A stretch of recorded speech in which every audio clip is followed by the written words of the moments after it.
Understandability, बोले तो समझ में आने योग्य, समझ में आने योग्य, मतलब हमको ये इंफॉर्मेशन इस अकॉर्डिंग मेंटेन करनी है कि सामने वाले को समझ भी आ सके। अकाउंट्स हमको इस तरह से प्रेजेंट करने हैं कि सामने वाले को समझ में भी आ सके। सिंपल सी बात, इसका एक ही निचोड़ है, पर फिर भी इसको हम थ्योरी पे थोड़ा देख लेते हैं।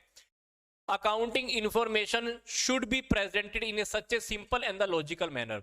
हमको रिपोर्ट इस तरह से प्रेजेंट करनी है जो सिंपल और लॉजिकल मैनर में हो, ताकि कोई भी उसको बहुत आसानी से समझ सके, चाहे वो इन्वेस्टर्स है, चाहे जिसने हमको पैसा उधार पे दिया है, चाहे वो एम्प्लॉइज है, कोई भी हो, उसको इंफॉर्मेशन आसानी से समझ में आ जानी चाहिए। तो a person who don't have the knowledge of the accounting terminology should be also be able to understand them without any difficulty।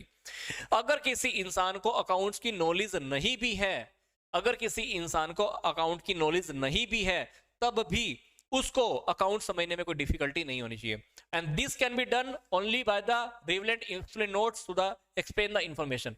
हमको फाइनेंशियल स्टेटमेंट में ऐसे ऐसे नोट्स दे देने चाहिए जैसे सामने वाले को बहुत अच्छे से समझ में आ जाए। सामने वाले की बात को कभी कभी हमको क्लैरिटी करनी होती है तो हम नोट्स प्रेजेंट कर देते हैं ना। या आप एग्जाम में भी क्या करते हो, एग्जाम में आपने क्वेश्चन सोल्व कर दिया इतना छोटा सा, पर आपने जब उसको एक्सप्लेन करना हो तो आप क्या बनाते हो, नोट्स बना देते हो। तो वैसे ही आपको क्या करना है, सामने वाले को बात क्लियर हो जाए तो इसके लिए आपको क्या करना है, सामने वाले को आपने नोट्स प्रोवाइड कर देने हैं। तो general topic which should be included in the explanatory notes are method of the depreciation. Depreciation का आपने कौन सा मेथड लगाया, स्टॉक को आपने कैसे काउंट किया, कंटीजेंट लायबिलिटी कैसी है, ये सारी बातें आपको लिखनी है। रिजर्व के बारे में, हमारे पास गेन कैसे हुए, लॉसेस कैसे हुए, इवेंट कौन कौन से होने वाले हैं बैलेंस शीट के होने के बाद, मतलब जो भी छोटी छोटी बातें हैं वो सारी बातें आप उनको नोट्स के फॉर्म में प्रोवाइड करवा दो ताकि आपके ऊपर वो विश्वास भी कर पाए और आपकी बातों को समझ भी पाए।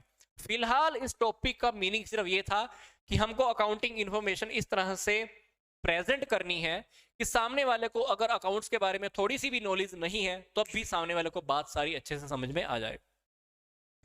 चलते हैं हमारे नेक्स्ट टॉपिक की ओर।